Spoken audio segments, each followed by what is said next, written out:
El libro de Urantia, documento 132. La estadía en Roma. Puesto que Gonod era portador de los saludos de los príncipes de la India para el gobernador romano Tiberio, los dos indios y Jesús comparecieron ante éste al tercer día de su llegada a Roma. El malhumorado emperador estaba excepcionalmente alegre ese día y conversó largo rato con los tres. Cuando ellos se hubieron retirado de su presencia, el emperador, refiriéndose a Jesús, le comentó al ayudante que estaba de pie a su diestra: si tuviera yo el porte real de ese tipo y sus elegantes maneras, sería un verdadero emperador, ¿verdad? Mientras estaba en Roma, Ganid disponía de horas regulares para el estudio y para visitar lugares de interés en la ciudad. Su padre tenía muchos negocios que hacer, y deseando que su hijo madurara y creciera con la capacidad para sucederle dignamente en el manejo de sus vastos intereses comerciales, pensó que había llegado el momento de presentar al muchacho en el mundo de los negocios. Había en Roma muchos ciudadanos de la India, y frecuentemente uno de los propios empleados de Gonod le acompañaba en calidad de intérprete, de manera que Jesús contaba a veces con enteros días libres. Esto le permitió llegar a conocer bien esta ciudad de 2 millones de habitantes. Se le encontraba con frecuencia en el foro, en el centro de la vida política, legal y comercial.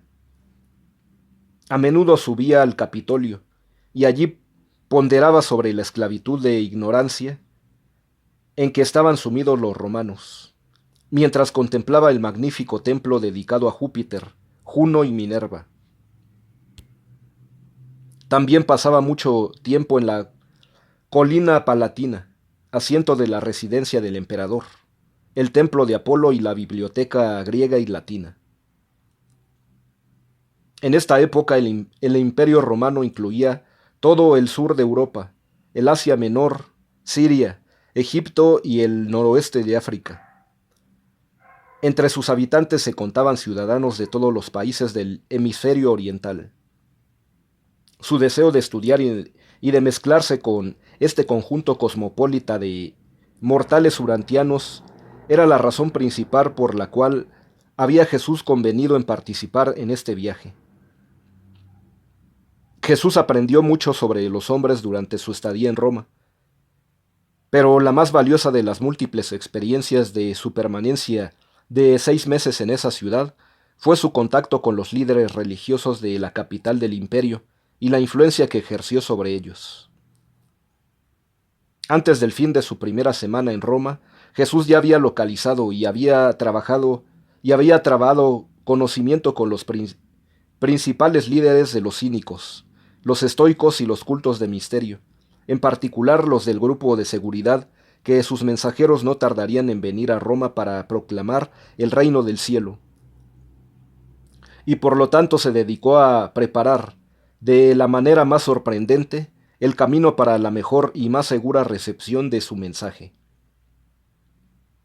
Seleccionó a 5 entre los líderes de los estoicos, 11 de entre los cínicos y 16 de los cultos de misterio, y pasó gran parte de su tiempo libre durante casi 6 meses en íntima asociación con estos maestros religiosos.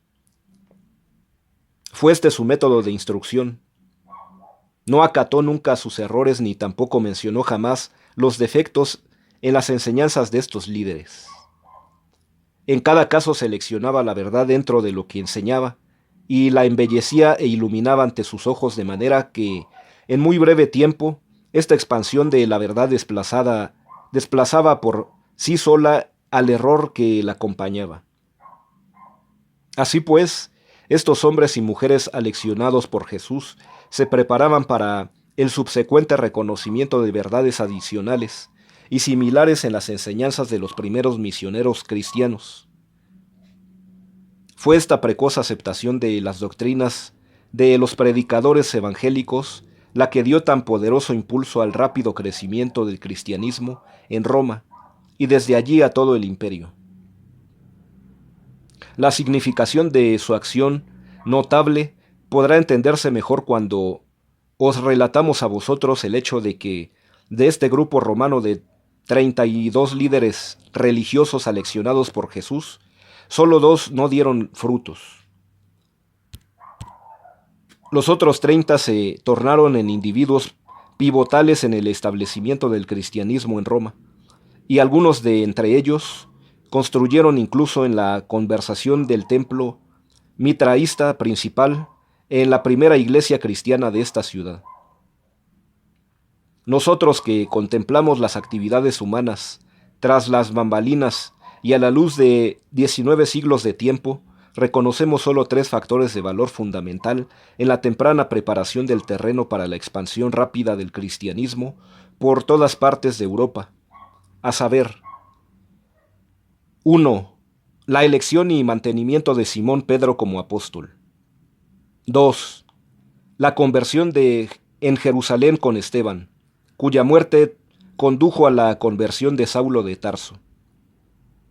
3. La preparación preliminar de estos 30 romanos para el subsiguiente liderazgo de la nueva religión en Roma y en todo el imperio. En todas sus experiencias, ni Esteban ni los 30 elegidos jamás se dieron cuenta de que habían hablado cierta vez con la persona cuyo nombre llegaría a ser el tema de las enseñanzas religiosas de ellos. La obra de Jesús para con estos 32 fue enteramente personal. Al laborar con estos individuos, el escriba de Damasco nunca se reunió con más de 3 de ellos a la vez, rara vez con más de 2, y la mayoría de las veces les enseñaba individualmente. Pudo él llevar a cabo esta gran obra de enseñanza religiosa, porque estos hombres y mujeres no estaban atados a las tradiciones. No eran víctimas de prejuicios establecidos en cuanto al desarrollo futuro de las religiones. Muchas veces en los años venideros, Pedro, Pablo y los otros maestros cristianos de Roma oyeron hablar de este escriba de Damasco, que les había precedido, y quien tan obviamente y según pensaban ellos, inadvertidamente, había preparado el camino para la llegada del nuevo evangelio que ellos traían. Aunque Pablo no llegó nunca a sospechar la verdadera identidad de este escriba de Damasco, poco antes de su muerte, debido a la similitud de ciertas descripciones de la persona, llegó a la conclusión de que el hacedor de tiendas de Antioquía era también el mismo escriba de Damasco. En cierta ocasión, mientras predicaba en Roma, Simón Pedro, al escuchar una descripción del escriba de Damasco, sospechó que este individuo podría haber sido Jesús, pero desechó rápidamente la idea, sabiendo muy bien, según creía, que el maestro no había estado nunca en Roma. 1. Los valores verdaderos. Fue con Angamón, el líder de los estoicos, con quien Jesús pasó una noche entera conversando durante los primeros días de su estadía en Roma. Este hombre posteriormente se convirtió en un gran amigo de Pablo y resultó ser uno de los principales sostenedores de la iglesia cristiana de Roma. En esencia, y dicho en lenguaje moderno, Jesús enseñó a Angamón: la norma de los valores verdaderos debe buscarse en el mundo espiritual y en los niveles divinos de la realidad eterna. Un mortal ascendente debe reconocer que todas las normas inferiores y materiales son efímeras, parciales e inferiores. El científico como tal está limitado al descubrimiento de las conexiones entre los hechos materiales. Formalmente no tiene el derecho de afirmar que es un materialista o idealista, porque al hacerlo está renunciando a la actitud de un verdadero científico, ya que todas y cada una de tales afirmaciones son la esencia misma de la filosofía. Si el discernimiento moral y el alcance espiritual de la humanidad no aumentan proporcionalmente, el avance ilimitado de una cultura puramente materialista puede llegar a ser finalmente una amenaza para la civilización. Una ciencia puramente materialista alberga dentro de sí la simiente potencial de la destrucción de toda aspiración científica, porque esta actitud misma presagia el colapso final de una civilización que ha abandonado su sentido de los valores morales y ha repudiado su meta espiritual de logro.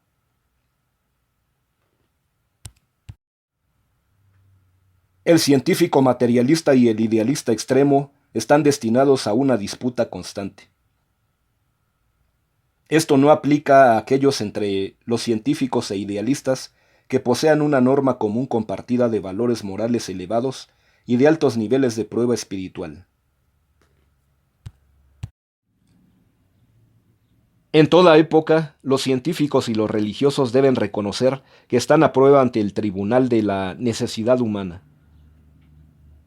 Deben rechazar toda guerra entre ellos, a la vez que han de luchar valientemente para justificar su supervivencia mediante una mayor devoción al servicio del progreso humano. Si la así llamada ciencia o religión de una época determinada es falsa, deberá purificar sus actividades o desaparecer antes de la emergencia de una ciencia material o una religión espiritual de orden más verdadero y más digno. 2. El bien y el mal. Mardus era el líder reconocido de los cínicos en Roma, y se hizo muy amigo del escriba de Damasco. Día tras día conversaba con Jesús, noche tras noche escuchaba sus extraordinarias enseñanzas. Entre las conversaciones más importantes con Mardus, hubo una cuyo objeto consistía en responder a la sincera pregunta de este cínico relativa al bien y al mal. En esencia y en lenguaje del siglo XX, dijo Jesús: Hermano mío, el bien y el mal no son sino palabras que simbolizan niveles relativos de la comprensión humana del universo observable. Si eres éticamente holgazán y socialmente indiferente, puedes tomar como tu norma del bien las costumbres sociales corrientes. Si eres espiritualmente indolente y sin anhelos de progreso moral, puedes tomar como norma del bien las prácticas y tradiciones religiosas de tus contemporáneos.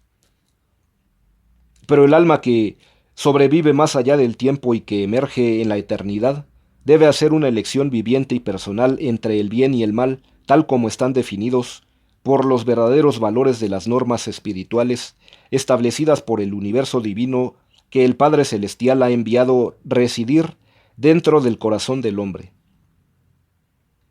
Este espíritu residente es la norma de la supervivencia de la personalidad. La bondad, al igual que la verdad, es siempre relativa e infaliblemente está contrastada por el mal.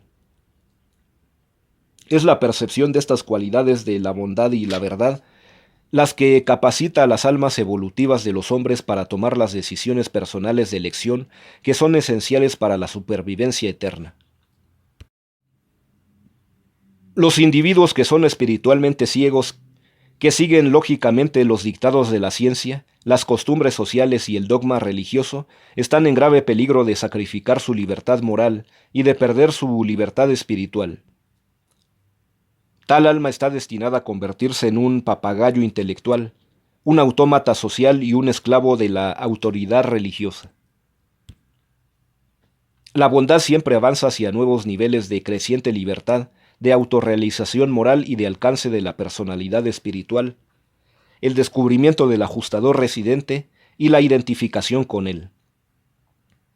Una experiencia es buena cuando eleva la apreciación de la belleza, aumenta la voluntad moral, amplía el discernimiento de la verdad, acrecienta la capacidad de amar y de servir a nuestros semejantes, exalta los ideales espirituales y enlaza los motivos humanos supremos del tiempo con los planes eternos del ajustador residente, todo lo cual conduce directamente a un creciente deseo de hacer la voluntad del Padre, alimentando así la pasión divina de encontrar a Dios y de asemejarse más a Él.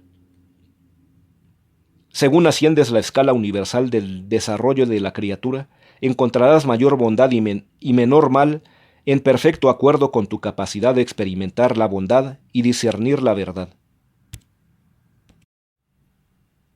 La capacidad de albergar el error o de experimentar el mal no se perderá por completo hasta que el alma humana ascendente no alcance los niveles finales de los espíritus. La bondad es viviente, relativa, siempre progresiva, invariablemente una experiencia personal y sempiternamente correlacionada con el discernimiento de la verdad y de la perfección.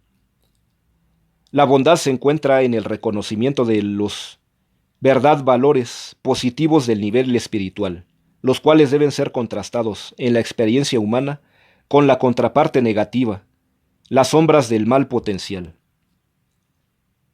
Hasta que alcances los niveles del paraíso, la bondad será siempre más una búsqueda que una posesión, más una meta que una expresión de logro. Pero hambriento y sediento de rectitud, experimentarás una satisfacción creciente en el alcance parcial de la bondad. La presencia del bien y del mal en el mundo es en sí misma una prueba positiva de la existencia y de la realidad de la voluntad moral del hombre. La personalidad, que así identifica estos valores y es capaz de elegir entre estos. Cuando el mortal ascendente alcanza el paraíso, su capacidad para identificar al yo con los verdaderos valores espirituales se ha aumentado hasta el punto en que resulta el logro de la perfección de la posesión de la luz de la vida. Tal personalidad espiritual perfeccionada llega a unificarse tan completa, divina y espiritualmente con las cualidades supremas y positivas de la bondad. La perfección y la verdad, que no queda ninguna posibilidad de que dicho espíritu recto pueda arrojar sombra negativa alguna del mal potencial al ser expuesto al penetrante luminosidad de la luz divina de los infinitos gobernantes del paraíso. En todas estas personalidades espirituales, la bondad ya no es parcial, contrastante y comparativa. Se ha convertido en divinamente completa y en espiritualmente plena. Se acerca a la pureza y a la perfección del Supremo. La posibilidad del mal es necesaria para la elección moral, pero la actualidad del mal no es necesaria. Una sombra es sólo relativamente real. El mal actual no es necesario como experiencia personal. El mal potencial actúa igualmente bien como estímulo para la decisión en los reinos del progreso moral en los niveles más bajos del desarrollo espiritual. El mal se vuelve una realidad de la experiencia personal solo cuando una mente moral hace del mal su elección. 3. La verdad y la fe. Nabón era un judío griego y el más importante de los líderes del principal culto del misterio en Roma, el mitraísta. Si bien este sumo sacerdote del mitraísmo celebró muchas conferencias con el escriba de Damasco, más permanentemente influyó la conversación que mantuvieron una noche sobre la verdad y la fe. Nabón había pensado convertir a Jesús y hasta le había propuesto que regresase a Palestina como maestro mitraísta. No sabía que Jesús estaba preparándole para que se convirtiera entre los primeros al Evangelio del Reino. Puesto en lenguaje moderno, he aquí la esencia de lo que Jesús le enseñó. La verdad no se puede definir en palabras, sino tan solo viviéndola. La verdad es siempre más que conocimiento.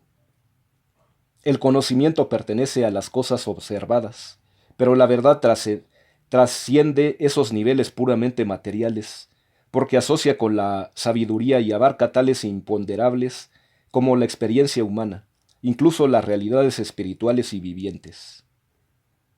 El conocimiento se origina en la ciencia, la sabiduría en la filosofía auténtica, la verdad en la experiencia religiosa de la vida espiritual.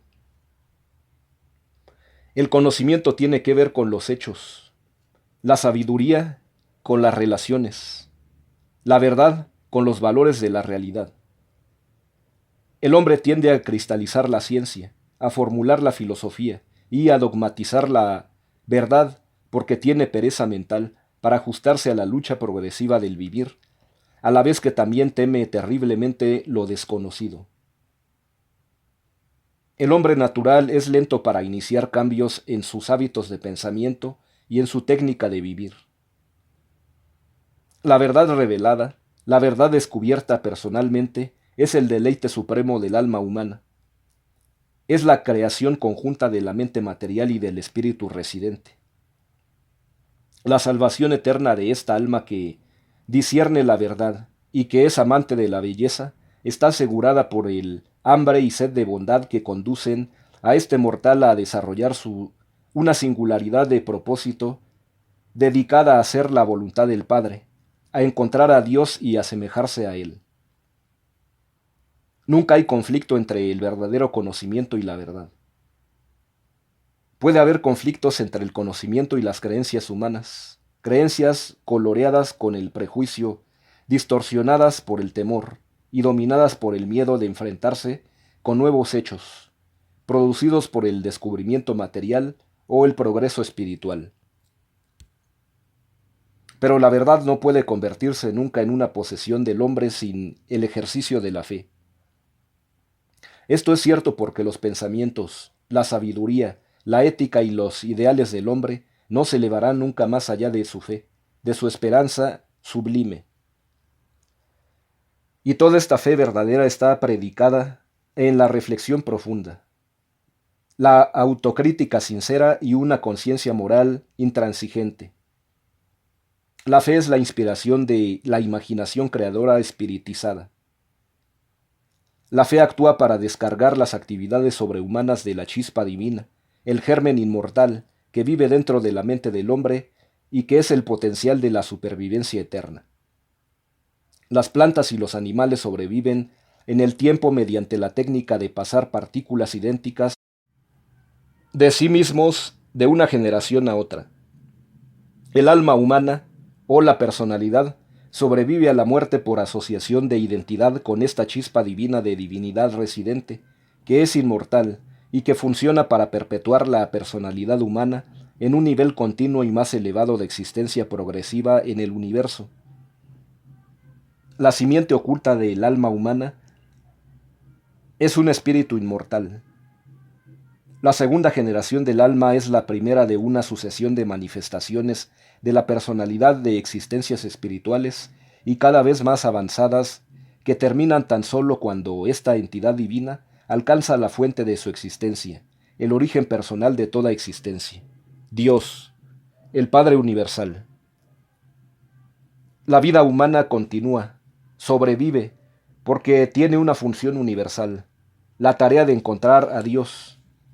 El alma del hombre activada por la fe no puede menos que alcanzar esta meta de su destino, y una vez que ha logrado esa meta divina, no puede tener fin porque ha llegado a ser como Dios, eterna. La evolución espiritual es una experiencia de la elección creciente y voluntaria de la bondad asistida por una disminución igual y progresiva de la posibilidad del mal. Con el logro de la finalidad de elección de la bondad y de una plena capacidad para la apreciación de la verdad, surge a la existencia una perfección de la belleza y de la santidad cuya rectitud inhibe eternamente la posibilidad de que surja aún el concepto del mal potencial. Un alma conocedora de Dios como esta no arroja ninguna sombra del mal dudoso cuando funciona en tan alto nivel espiritual de bondad divina. La presencia del espíritu del paraíso en la mente del hombre constituye la promesa de revelación y la garantía de fe de una existencia eterna de progresión divina para todas las almas que tratan de alcanzar identidad con este fragmento espiritual inmortal y residente del Padre Universal. El progreso en el universo se caracteriza por la creciente libertad de la personalidad, porque se relaciona con el logro progresivo de niveles cada vez más altos de autocomprensión y de consecuente moderación voluntaria. El alcanzar la perfección de la moderación espiritual equivale a la consumación de la libertad universal y de la libertad personal. La fe alimenta y mantiene el alma del hombre en medio de la confusión de su orientación primitiva en un universo tan vasto, en tanto que la oración se convierte en el gran unificador de las diversas inspiraciones de la imaginación creativa y los impulsos de la fe de un alma que trata de identificarse con los ideales espirituales de la presencia divina residente y asociada. Nabón quedó muy impresionado por estas palabras, así como por cada una de sus conversaciones con Jesús. Estas verdades ardían para siempre dentro de su corazón, y él fue de gran ayuda cuando en el futuro llegaron los predicadores del Evangelio de Jesús. 4. El ministerio personal.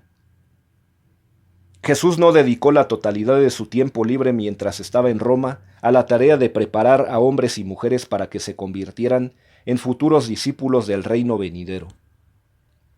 Mucho de su tiempo lo dedicó a la adquisición de un conocimiento íntimo de todas las razas y tipos de seres humanos que vivían en esta, la ciudad más grande y más cosmopolita del mundo.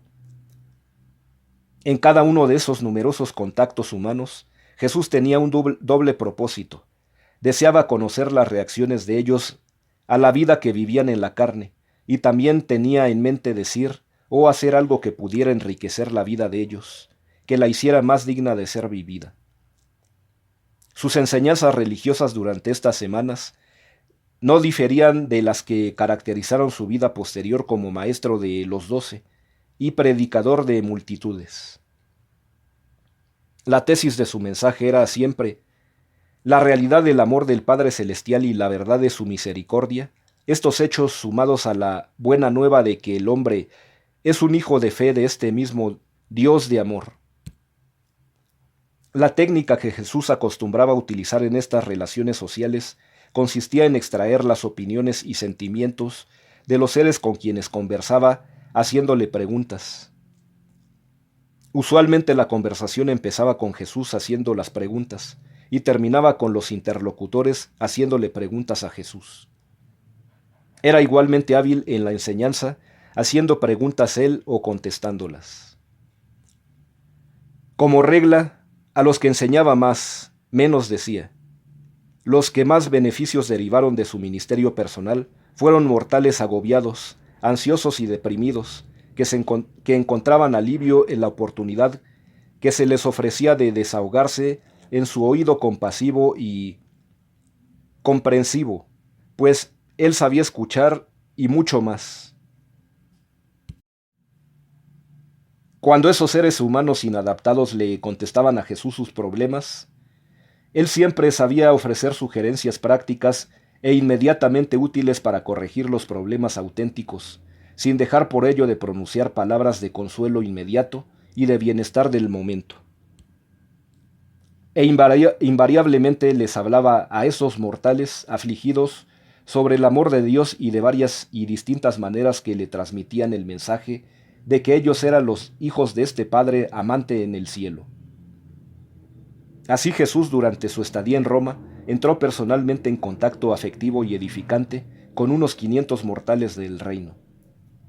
De este modo obtuvo un conocimiento de las distintas razas de la humanidad que jamás hubieran podido adquirir ni en Jerusalén, ni tampoco en Alejandría. Siempre consideró que esos 6 meses fueron de los periodos más ricos e informativos de su vida terrenal. Como era de esperarse, un hombre tan versátil y acometedor no podía actuar así durante 6 meses en la metrópoli del mundo sin ser abordado por numerosas personas que deseaban obtener sus servicios en relación con algún negocio, o más a menudo, para un proyecto de enseñanza, reforma social o movimiento religioso. Recibió más de una docena de tales ofrecimientos, y él se valió de cada uno de esos como para una oportunidad para impartir alguna enseñanza de ennoblecimiento espiritual con palabras bien escogidas o mediante un servicio complaciente. Amaba Jesús hacer algo útil, aun cosas pequeñas, pero para toda clase de gente. Sostuvo una conversación sobre política y asuntos de Estado con un senador romano, y este único encuentro con Jesús tanto le impresionó a este legislador que él pasó el resto de su vida tratando en vano de convencer a sus colegas que cambiaran el curso de la política reinante a partir de la idea de un gobierno que mantenía y alimentaba al pueblo, a la de un pueblo que mantuviera al gobierno. Jesús pasó una noche conversando con un rico amo de esclavos. Le habló del hombre como hijo de Dios, y al día siguiente este hombre, Claudio, otorgó la libertad a 117 esclavos. Cenó con un médico griego. Le recordó que sus pacientes tenían mente y alma, además de cuerpo, y de allí en adelante, este médico capaz intentó un ministerio más amplio para con sus pacientes. Conversaba con toda suerte de personas, de todos los ambientes y profesiones. El único lugar que no visitó en Roma fueron los baños públicos. Rehusó acompañar a sus amigos a los baños debido a la promiscuidad sexual que allí prevalecían. Caminando con un soldado romano junto al Tíber le dijo: «Sé valiente de corazón, así como de brazo. Atrévete a hacer justicia y ten la entereza de ser misericordioso. Obliga a tu naturaleza inferior a que obedezca a tu naturaleza superior del mismo modo que tú obedeces a tus superiores. Reverencia la bondad y exalta la verdad. Elige la belleza en lugar de la fealdad. Ama a tus semejantes y acércate a Dios con todo tu corazón, porque Dios es tu Padre en el cielo». Al orador del foro le dijo: «Tu elocuencia es agradable, tu lógica es admirable, el sonido de tu voz es grato, pero tus enseñanzas no reflejan la verdad. Si pudieras disfrutar la satisfacción inspiradora de conocer que Dios es tu Padre espiritual, tal vez podrías emplear tu capacidad de orador para liberar a tus semejantes del yugo de las tinieblas y de la esclavitud de la ignorancia». Fue este aquel Marcos que oyó a Pedro predicar en Roma y que luego fue su sucesor.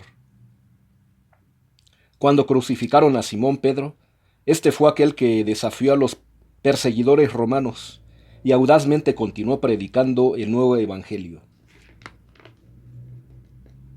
Al encontrarse con un pobre que había sido falsamente acusado, Jesús fue con él ante el magistrado y, habiéndosele concedido permiso especial para hablar por él, formuló ese excelente discurso durante el cual dijo: «Es la justicia la que hace una nación grande, y cuanto más grande una nación, más solícita será asegurarse de que no sufra injusticias, ni siquiera el más humilde de sus ciudadanos.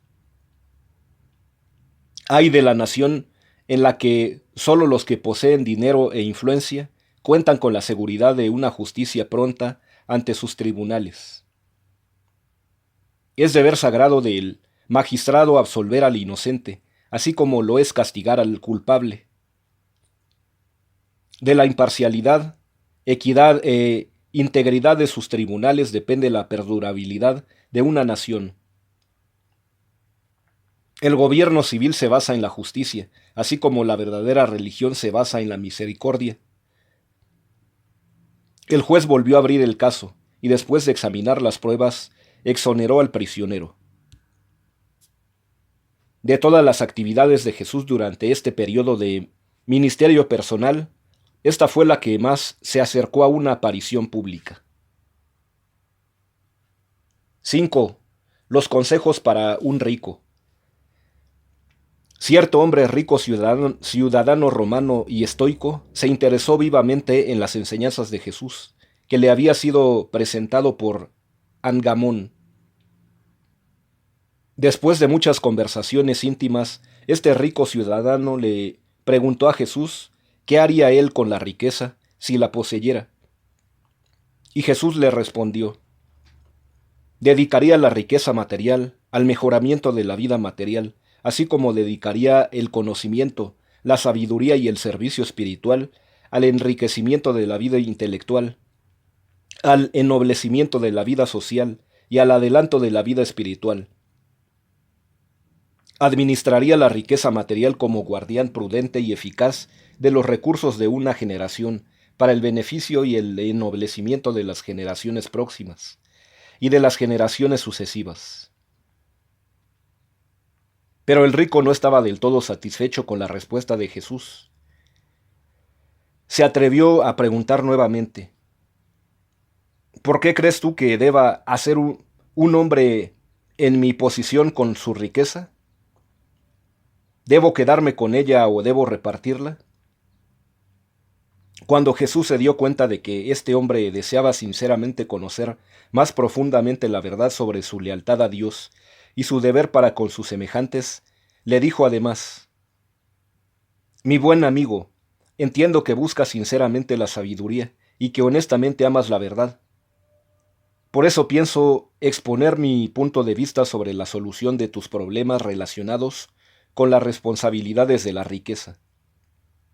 Lo hago porque tú has solicitado mi consejo, y al ofrecértelo no estoy pensando en la riqueza de ningún otro hombre rico.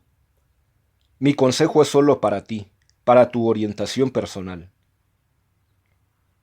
Si honestamente deseas considerar tu riqueza como un fideicomiso, si realmente deseas convertirte en un guardián prudente y eficaz de tu riqueza acumulada, entonces te aconsejaría que hicieras el siguiente análisis de los orígenes de tus riquezas. Pregúntate y trata de hallar la respuesta honesta. ¿De dónde vino esta riqueza?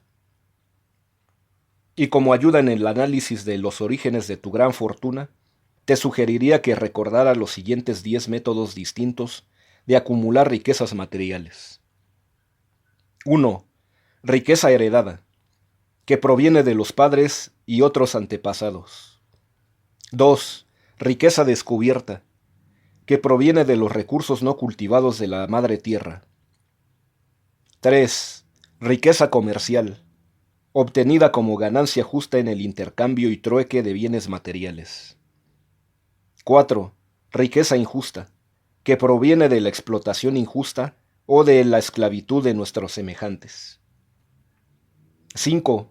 Riqueza de interés, que proviene de la posibilidad de ganancia justa y equitativa de un capital invertido.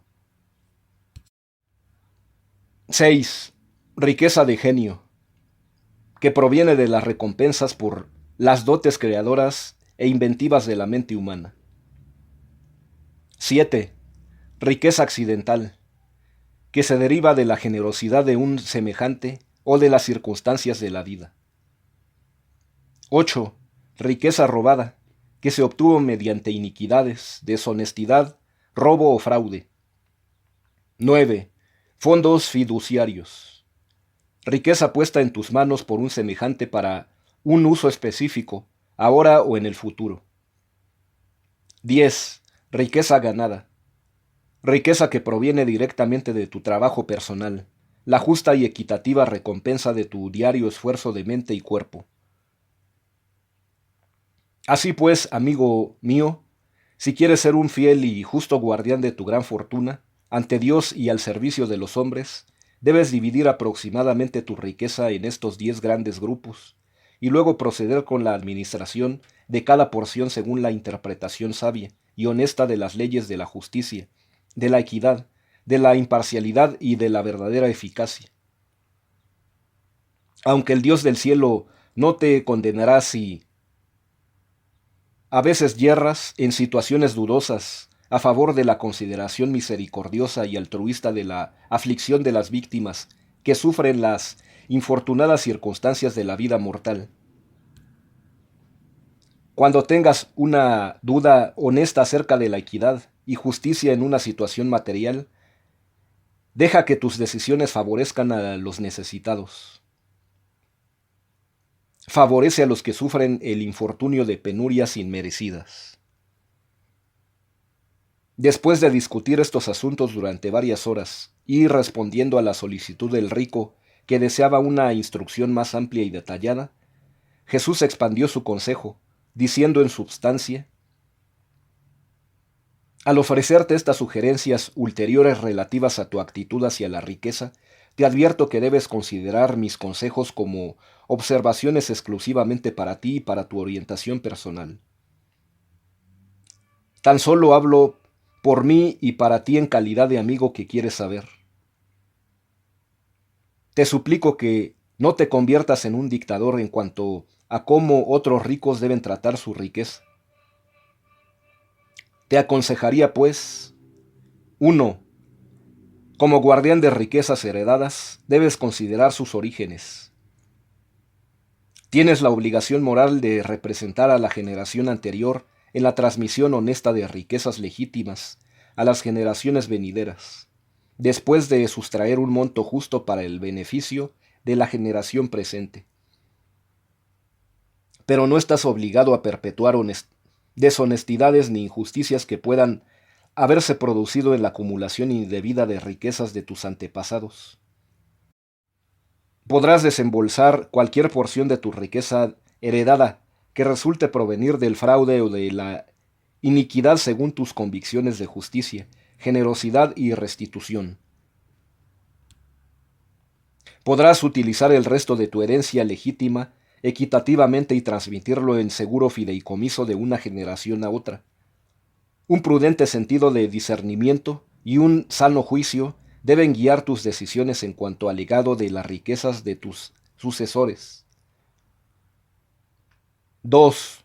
Todo el que disfrute de riquezas descubiertas debe recordar que una persona tan solo vive en la tierra una corta temporada y debe, por consiguiente, disponer adecuadamente para estos descubrimientos que puedan ser compartidos de manera más útil con el mayor número posible de sus semejantes.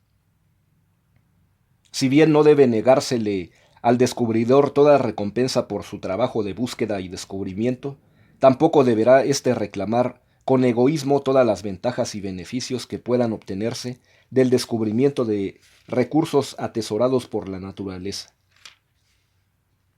3. Hasta tanto elijan los hombres conducir los negocios del mundo mediante el comercio y el trueque, tienen derecho a una ganancia justa y legítima. Todo comerciante merece un pago por sus servicios. El mercader tiene derecho a su salario. La equidad en el comercio y el trato honesto acordado a los semejantes en el negocio organizado del mundo crea muchos y diversos tipos de riqueza por ganancia, y cada una de esas fuentes de riqueza debe ser juzgada por el metro de los principios más elevados de la justicia, la honestidad y la equidad. El mercader honesto no debe dudar en recibir la misma ganancia con equidad que le otorgaría su colega en una transacción similar.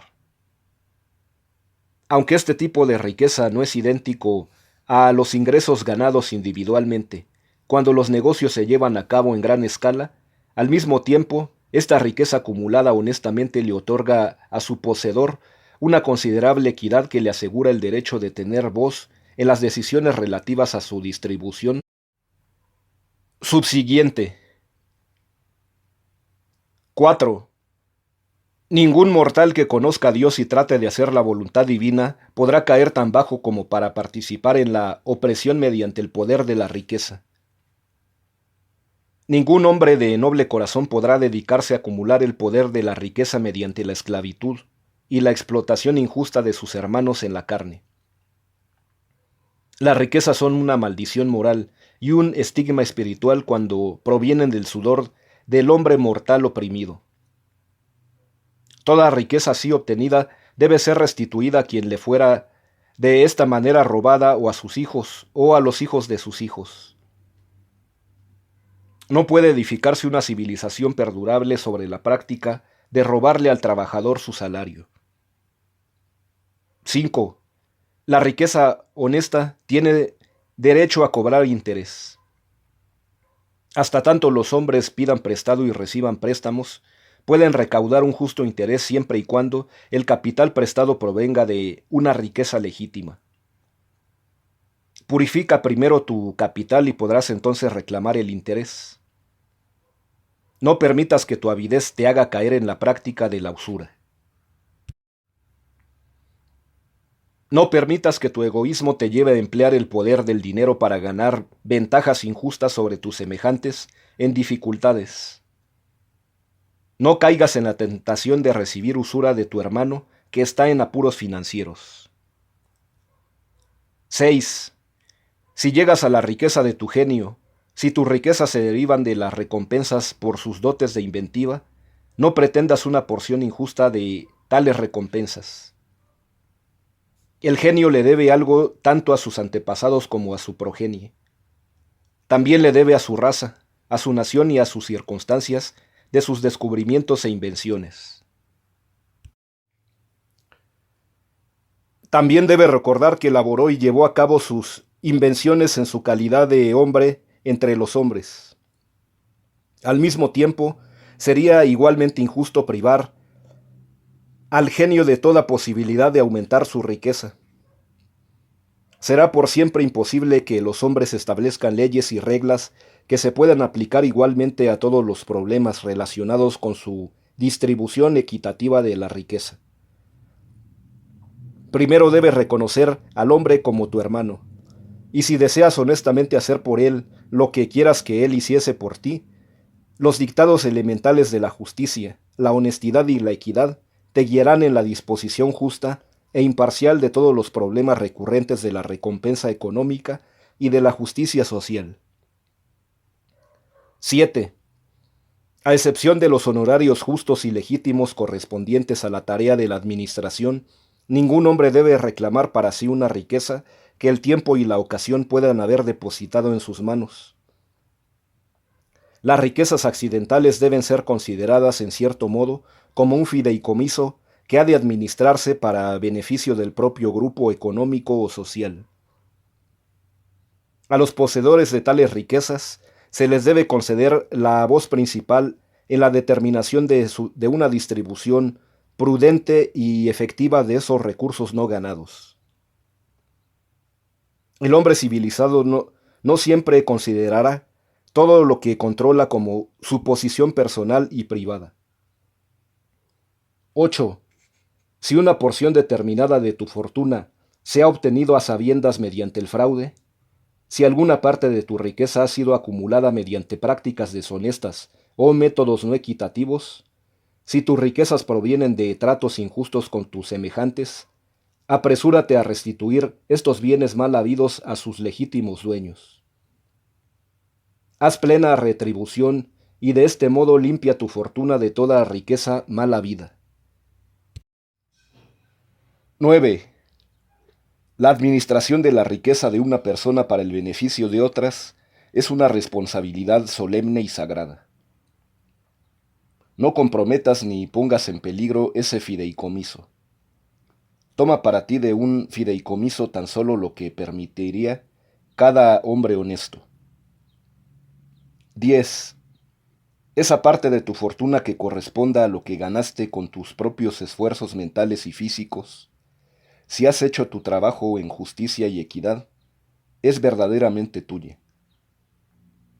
Ningún hombre podrá negarte el derecho de conservar y usar esa porción de tu riqueza siempre y cuando el ejercicio de ese derecho no perjudique en modo alguno a tus semejantes.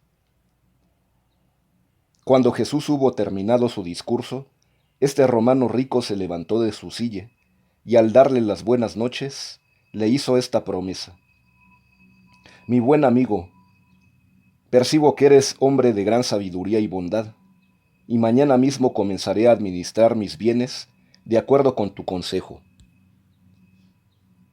6. El ministerio social.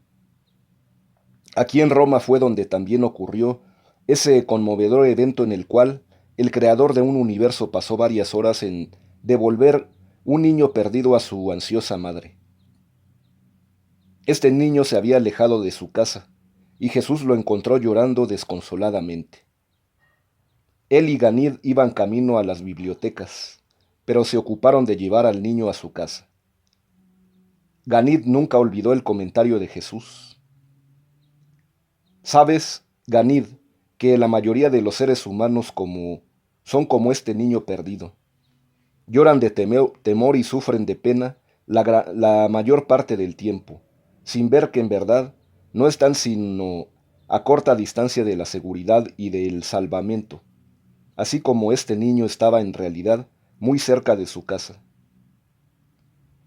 Los que conocen el camino de la verdad y disfrutan la seguridad de conocer a Dios deberían considerar que es un privilegio para ellos, y no un deber, ofrecer orientación a sus semejantes en sus esfuerzos por encontrar las satisfacciones de la vida. ¿Acaso no fue para nosotros una satisfacción sublime ayudar a este niño a resolver y volver donde su madre? Del mismo modo, los que conducen a los hombres a Dios experimentan la satisfacción suprema del servicio humano. A partir de ese momento y por el resto de su vida, Ganid estuvo siempre atento por si se perdía un niño, para devolver a su hogar. Había una viuda con 5 hijos, cuyo marido había muerto accidentalmente.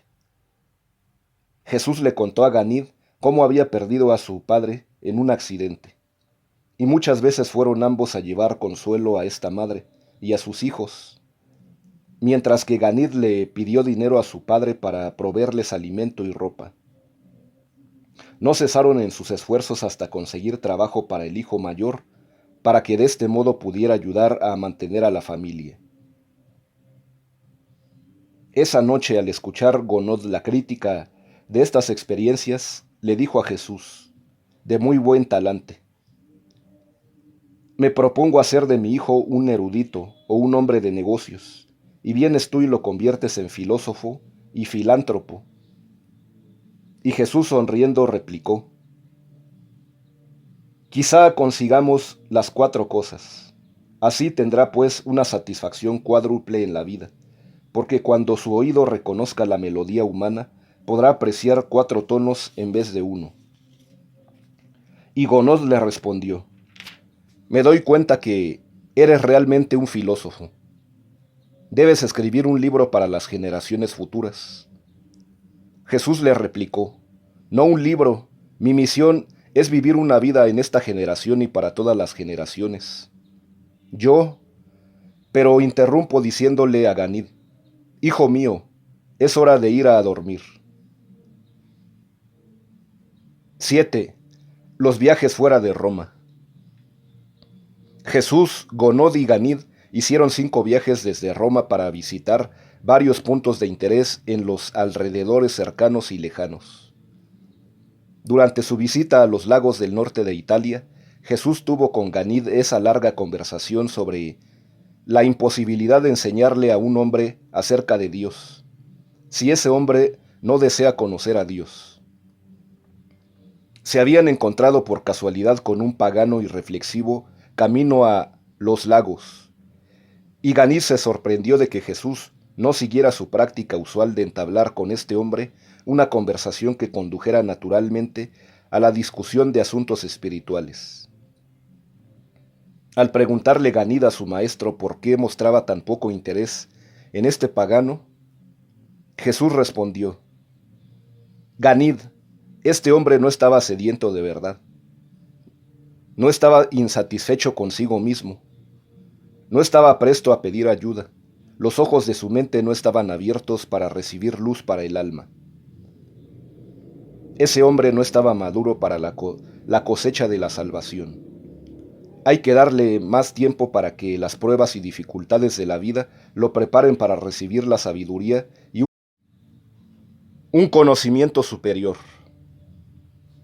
O bien, si pudiéramos llevarle a vivir con nosotros, tal vez podríamos, mediante nuestra manera de vivir, mostrarle al Padre Celestial, y tal vez tanto lo atraería nuestra vida de hijos de Dios, que se vería obligado a preguntarnos acerca de nuestro Padre. No puedes revelar a Dios a los que no lo buscan. No se puede conducir al regocijo de la salvación a las almas que no quieren ser salvadas. Es necesario que el hombre llegue a anhelar la verdad como resultado de las experiencias de la vida, o que desee conocer a Dios como resultado del contacto con la vida de los que han conocido al Padre Divino. Antes de que otro ser humano pueda actuar como medio para conducir a ese mortal al Padre Celestial. Si conocemos a Dios, nuestra tarea verdadera en la tierra es vivir de tal modo que el Padre pueda revelarse en nuestra vida, y así todas las personas que buscan a Dios verán al Padre y pedirán nuestra ayuda para averiguar más acerca del Dios que de ese modo encuentra expresión en nuestra vida. Fue durante la visita a Suiza, en las montañas, durante la que Jesús tuvo una conversación de un día entero con el Padre y el Hijo acerca del budismo. Muchas veces Ganid le había hecho a Jesús preguntas directas acerca de Buda, recibiendo, sin embargo, siempre respuestas más o menos evasivas. Ahora, en presencia de su Hijo, el Padre le hizo a Jesús una pregunta directa acerca de Buda, y recibió una respuesta directa. Gonod dijo: «De verdad me gustaría saber qué piensas de Buda». Y Jesús respondió: «Vuestro Buda fue mucho mejor que vuestro budismo. Buda fue un gran hombre, incluso un profeta para su pueblo, pero fue un profeta huérfano. Quiero decir con esto que muy pronto perdió de vista a su Padre espiritual, el Padre celestial. Su experiencia fue trágica. Trató de vivir y de enseñar como mensajero de Dios, pero sin Dios. Buda timoneó su nave de salvación casi hasta el puerto seguro, hasta la entrada misma del puerto de salvación de los mortales. Pero allí, como las cartas de navegación estaban equivocadas, la buena nave encalló. Allí se han quedado por muchas generaciones, inmóvil, casi desesperadamente varada. Allí se van quedando también muchos de vuestro pueblo por todos estos años. Viven a muy corta distancia de las seguras aguas del descanso, pero se niegan a entrar porque a la noble nave del buen Buda le ocurrió el percance de vararse precisamente a la entrada del puerto. Los pueblos budistas no entrarán jamás al puerto si no abandonan la nave filosófica de su profeta y se aferran a su noble espíritu. Si vuestro pueblo hubiese permanecido fiel al espíritu de Buda, ya habría entrado hace mucho al puerto de la tranquilidad espiritual, del descanso del alma y de la seguridad de la salvación. ¿Ves, Gonod? Buda conocía a Dios en espíritu, pero no supo descubrirle claramente en la mente. Los judíos descubrieron a Dios en la mente, pero no supieron mayormente conocerle en espíritu. Hoy, los budistas dan tumbos dentro de una filosofía sin Dios, mientras que mi pueblo está lastimosamente esclavizado al temor de un Dios sin una filosofía salvadora de vida y libertad. Vosotros tenéis una filosofía sin Dios. Los judíos tienen un Dios, pero carecen en gran parte de una filosofía de la vida pertinente. Buda, al no conseguir ver a Dios como espíritu y como Padre, no consiguió ofrecer en su doctrina la energía moral y poderoso impulso espiritual que debe poseer una religión si ha de cambiar a una raza y ha de exaltar a una nación. Entonces exclamó Ganir: «Maestro, formemos tú y yo una nueva religión, una religión que sea suficientemente buena para la India y suficientemente grande para Roma, y quizás podamos cambiársela a los judíos por Yahvé». Y Jesús replicó: «Ganid, las religiones no se hacen. Las religiones del hombre maduran durante largos periodos de tiempo, a la vez que las revelaciones de Dios fulguran sobre la tierra en la vida de los hombres que revelan Dios a sus semejantes». Pero ellos no comprendieron el significado de estas palabras proféticas. Esa noche, cuando se acostaron, Ganid no podía dormir. Habló largamente con su padre y finalmente le dijo: «¿Sabes, padre? A veces pienso que Josué es un profeta». Su padre, medio dormido, solo le replicó: «Hijo mío, hay otros». A partir de ese día y durante el resto de su vida natural, Ganid siguió desarrollando una religión propia. En su mente se conmovía profundamente por la liberalidad y equidad, así como la tolerancia de Jesús. En todas las conversaciones de ellos sobre filosofía y religión, no experimentó este joven nunca sentimientos de resentimiento ni reacciones de antagonismo. ¡Qué escena para la contemplación de las inteligencias celestiales! Ese espectáculo del joven indio proponiéndole al creador de un universo que hagan una nueva religión.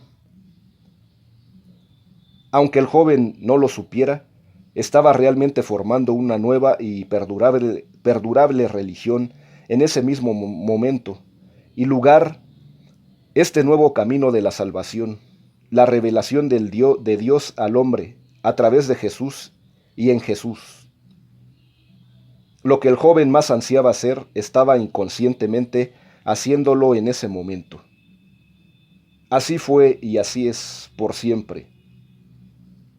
lo que una imaginación humana esclarecida y reflexiva, que ha recibido las enseñanzas y la guía espirituales, quiere sincera y altruísticamente ser y hacer. Se torna mediblemente creativo según el grado de dedicación del mortal a la ejecución divina de la voluntad del Padre. Cuando el hombre se asocia con Dios, pueden ocurrir y ocurren realmente cosas grandiosas.